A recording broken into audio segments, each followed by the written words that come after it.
Number 11. The Rise of Skywalker. If there is one thing you should know about the Star Wars community as a collective, is that 99.9% of the community agrees that The Rise of Skywalker is the worst Star Wars film out of them all. Well, either that or The Last Jedi, but we'll get on to you. What can I say about The Rise of Skywalker that hasn't been said by one of the thousands of 3-hour video essays on YouTube? This film is the result of what happens when you don't properly plan out a film trilogy, and yeah, it's not pretty. So they decided to bring back J.J. Abrams for The Rise of Skywalker, which he did do The Force Awakens on, but the problem with not bringing him back for The Last Jedi as well is that the fact that the ideas are going to collide, and Rian Johnson's ideas of The Last Jedi did not collide well with the idea for The Rise of Skywalker, thus resulting in this weird mess of a nostalgia-driven corporate IP. And it really goes to show for the fact that they brought back Palpatine, since they didn't know what to do after the fact that Rian Johnson decided to kill off Snoke in The Last Jedi, first making the writers go into a systemic panic. And I like to imagine, because of the systemic panic that the writers had to go through, it led to this tragedy of a plot hole. Now let's compare this plot hole to another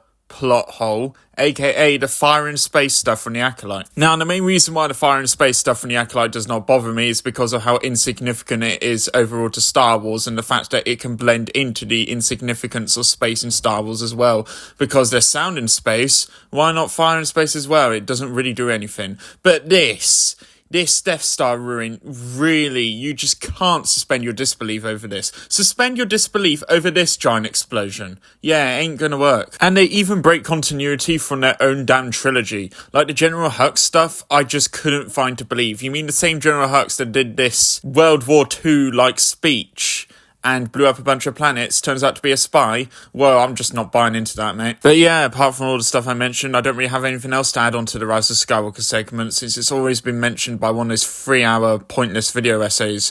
But all we can really agree on is the fact that the Rise of Skywalker is a cautionary tale against rushing into things without a proper plan. Number 10.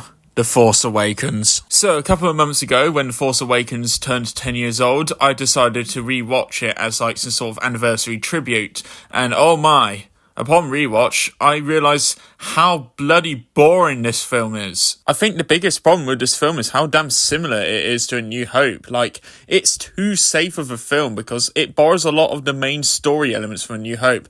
Look, there's your desert planet, there's your planet-destroying base, there's your Luke Skywalker. And whilst this film does have some of its own merits, like Maz, as well as that one awesome frigate scene with Han Solo, this film just does nothing to stand out from A New Hope. And it's just like, why should I watch this when I can watch A New Hope? Yes, cool, Kylo Ren is kind of cool, but he falls kind of flat compared to Darth Vader. Yes, cool, the Starkiller base planet destruction scene is pretty cool, but it lacks any form of substance that the Alderaan destruction has. This film is so just unbelievably boring and inferior that it just makes you want to hide it away or something. Number 9. Attack of the Clones. Attack of the Clones is a really strange oddity to me because it has some of my favourite scenes in the entire Star Wars franchise, yet it's let down by such an appalling Act 1. Act 1 is weird because it starts off as one plot, then splits into two, with Obi-Wan trying to find out about the stuff on Kamino, and then it has this really awful Anakin and Padme romance plot that just goes on forever because it hooks me 1 second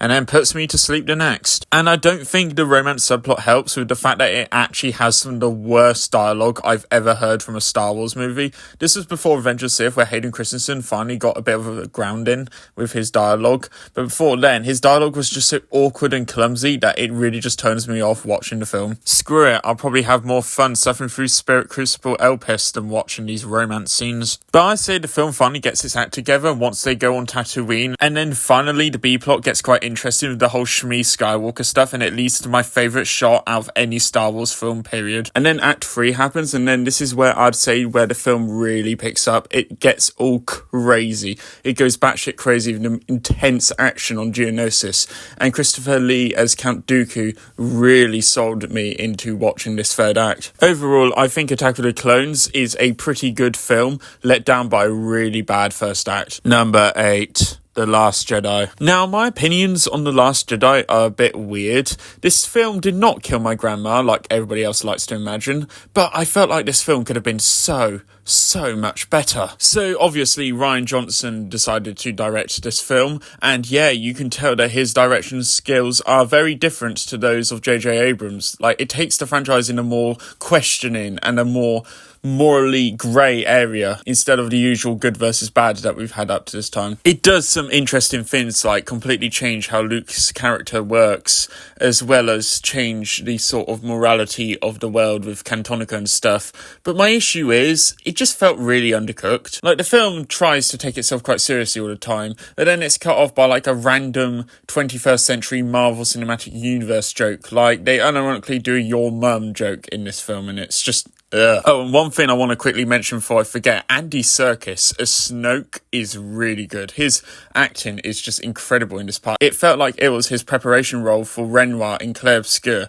and you can just really tell by the performance he gives off. But yeah, I don't really have much else to really add to The Last Jedi that hasn't really been added by absolutely everybody else on both sides of the culture war. So moving on. Number 7. Solo. Solo, a Star Wars story, is what I consider the black sheep in all the Star Wars films. Like, for example, it doesn't actually start off in space, it starts off already on the planet. And also, the vibes are just so much different in this film. But whilst the aesthetics and the tone of this film is definitely different from all the other films, I feel like it definitely lacks in the character department. Well, obviously, I thought the two main characters, being Han Solo and Chewbacca, were obviously the highlights of the film. There was also this one random droid character I remember, who sounds like she kind of belongs in a Danganronpa game or something. This film does feel like a massive breath of fresh air, since there are no lightsabers in this film. Well, unless you count that cameo from Darth Maul, but yeah, apart from that. But despite the fact that it is a breath of fresh air, it kind of just doesn't really stand out that much, but it's not really that offensive, so it's up here for a reason. Number 6. The Phantom Menace. The Phantom Menace, despite quite a lot of its flaws, does actually have quite a special place within my heart. This film is just quite a comfortable film to watch. It feels like just a fun and safe film where they try to retake a planet from a bunch of clankers.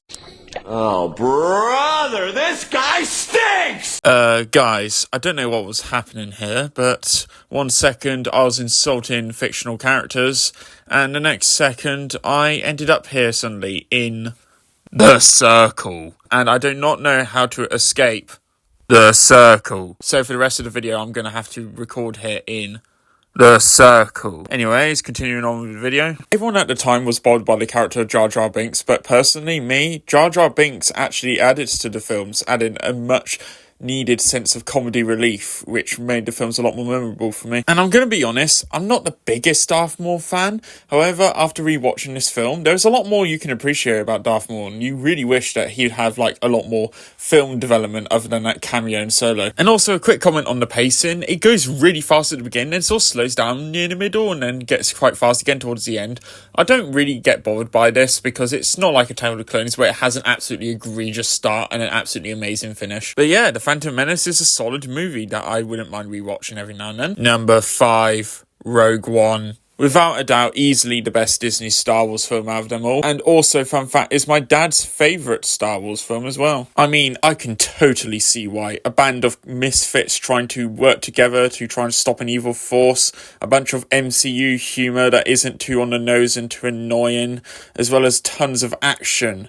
As well as Darth Vader slaughtering through all the rebels in that final scene. Without a doubt, my personal favourite characters easily got to go to K2SO. Just the way how he talks and his humour really carries the film for me. And he was my favourite droid until SM33 came around. And the rest of the Rogue One cast was also very good. Well, except for the pilot guy, just because of how forgettable he was. I don't remember what he really does much in the film, apart from the fact that everyone searches for him at one point. And I absolutely adore the whole Battle of Scarif part, where like they fight on the water planet. It is just an absolutely stunning fight, and it goes on for so long, and it kills off all the characters you get to learn and love. But overall, yeah, Rogue One, a very solid film and easily the best Disney Star Wars film. Number 4, Revenge of the Sith. Yeah, Revenge of the Sith is absolutely awesome, man. But I wouldn't consider it to be the best Star Wars film. I still think that the entire original trilogy are way better. For starters, Hayden Christensen and his dialogue has gotten way better and it's no longer really awkward and annoying. And also, I think this film is absolutely perfectly paced. I am never bored throughout this entire film. I mean, it starts off with a tense segment with General Grievous, and then there's the Order 66 stuff, and then it finishes off with a dramatic battle with Mustafar. I just feel like Revenge of the Sith is lacking a bit of that substance that the original trilogy has, like that whole meaning and a bit more depth to it all. But apart from that, yeah, Revenge of the Sith, really good film. Number 3. The Empire Strikes Back. In my opinion, The Empire Strikes Back is the weakest out of the original trilogy, but that does not mean in any single way, shape or form that it is bad. This film is absolutely amazing. I'd argue that in some way, shape or form, this film is way more important than A New Hope is to Star Wars as a whole. I mean, you've got the Hoth scenes, you've got the Palpatine stuff, you've got Boba Fett, you've got the Imperial March, and you've even got the really iconic I Am Your Father reveal. And despite all the famous stuff coming from this film, it also pushes all of our characters to new heights, and it makes all of them trying to make conflicting choices, and it all impacts the story. However, there is one part of the film that I just cannot get the hype for, and it's the asteroid chase scenes. It just really bores me whenever those scenes are on. I just preferred it when it went to the Dagobah scenes. But despite that, The Empire Strikes Back is absolutely awesome and it definitely deserves all the hype it gets. Number 2. A New Hope. Yeah, this is easily the best film that George Lucas has directed in my opinion, and oh my, A New Hope is so damn revolutionary and it still holds up to this day. The amount of cultural impacts that a bunch of people inside of a giant piece of junk taking down the literal empire is absolutely beyond me, and I just can't believe how massive this franchise has grown. This film is also a really fun time start from finish, and it only clocks in at around 2 hours, so it's not too long of a film as well. And scenes like the binary sunset scene still hit me all these years later. Being honest, my only real problem with this film is the Obi-Wan and Darth Vader lightsaber fight. However, I consider that a nitpick since this was quite literally the first ever lightsaber fight in Star Wars history. But yeah, New Hope, it holds up very, very well. Number 1. Return of the Jedi. Yeah, this was already decided before I started making this video. Return of the Jedi will forever be my favourite Star Wars film of all time. This film is just my ultimate comfort food. Act 1 has the batshit insane Jabba's Palace rescue. Act 2 is way more calm and way more boring, but I actually like that because, like, settling onto the forest moon of Endor, it's the calm before the storm, before the batshit insane Act 3 where hell breaks loose. I know this film has a couple of plot holes and a couple of subplots that lead absolutely nowhere, and the fact that the Ewoks kind of feel a bit cheesy, but I don't care. I just simply don't care. This film just amazes me on so many levels. Just the Luke and Vader subplot alone is enough to draw me in for Act 3. Call it bias, call it favoritism, whatever, I don't care. Return of the Jedi is just my ultimate comfort food and easily my favourite Star Wars film. And it's even better because it has a definitive ending that totally won't get retconned. And so yeah, that's all the current Star Wars movies ranked from worst to best. Yeah, I know The Mandalorian Grogu isn't here because that film just hasn't released yet. And yes, I am still stuck in the circle. Maybe I'll get unstuck from the circle when I make my next video. See ya.